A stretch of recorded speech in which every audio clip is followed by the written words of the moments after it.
Hello and welcome back to Shoogly Shed Motors. We're going to continue putting the XJR1300 back together. As you saw in the last episode, we got the engine into the frame and a few other bits and pieces, the swing arm, suspension, etc. All hooked up. I've got to press the bearings into the headset, get the yoke on, the rear set's on, oil cooler and cooler lines. I've got a wee pile of parts under me I'm looking down at. I can maybe get the back wheel mounted up. Aside from that, I'm still kind of stuck for the front end because the forks are away getting re-chromed. They'll be away for quite a few weeks yet, so that might become a bit of an issue I can foresee. But I've got a few other things I can be doing in the meantime. I also have some big jobs to tick off, like for example getting a seat made and getting the tank painted. So there's lots to do, lots to be getting on with. So let's first of all fire into just trying to put as many parts back on the bike as possible.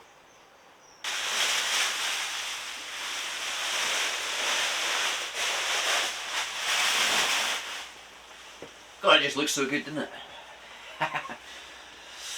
Oh, it's a cold one this morning, but better get working, warm myself up. Right, quick tip for putting exhausts on with exhaust gaskets.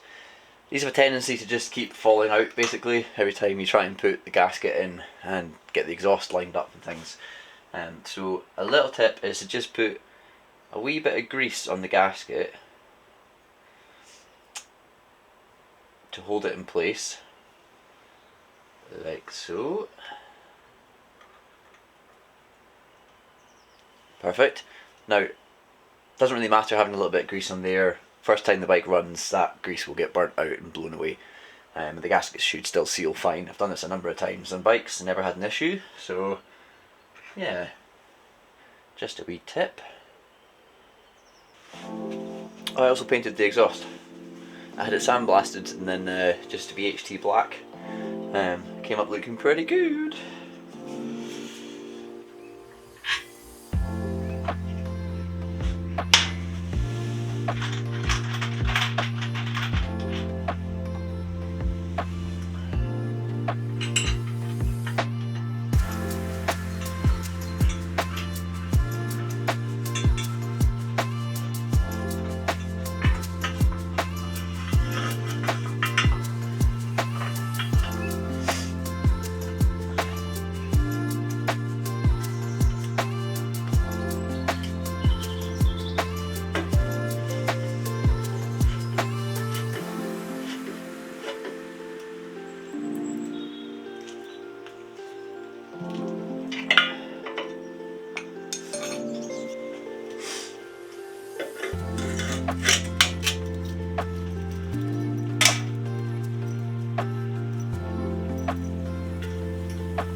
How mean does that exhaust look?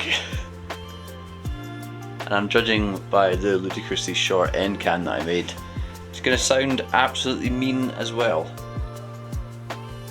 Antisocial. But it looks nice. It's all about looks really, not performance. Come on. Aesthetics. Form over function, sir.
Right, oil cooler and exhaust all fitted up. That means the engine now should be oil tight, because the oil filter is on. Obviously the oil cooler pipes went into the sump, so now they're sealed up, drain plugs and stuff are all in, so the engine now should be oil tight, aside from obviously the head gasket not being done yet, the valve cover gasket I should say. Alright, onwards with kind of aesthetic-y bits and pieces. I would quite like to get the rear sets all bolted up and get them on. I'll show you I don't remember, years ago now when I made the foot pegs. They've now been Cerakoted black and they look really cool. I'm really chuffed with the result from them, so hopefully paired up with some fresh fasteners and powder coated sort of heel plates and things like that, it should look pretty cool. So yeah, let's get them all bolted up and get them on.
I'm going to be installing what's called full power intake rubbers. It seems to be a pretty common upgrade with these engines to do this. Basically, the bore inside the standard rubbers is restricted. These ones are sort of full bore, and I suppose that means you get more fuel mixture, air fuel mixture into the engine, sort of like porting ahead, maybe, that kind of idea.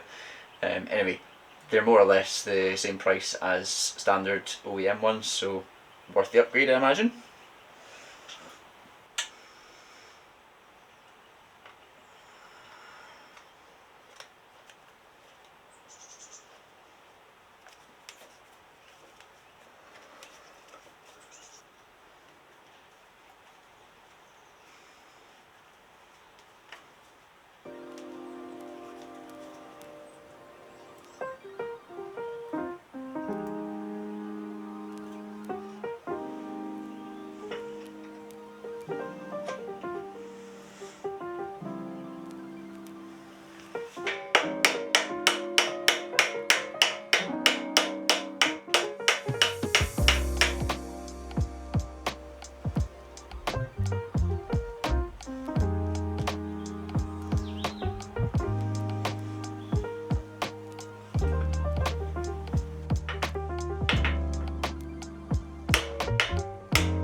See, when you vapor blast aluminium and then Cerakote it, it looks so sexy.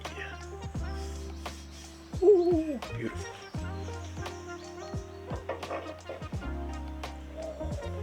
Oh yeah.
Alrighty, I'm going to finish for today there.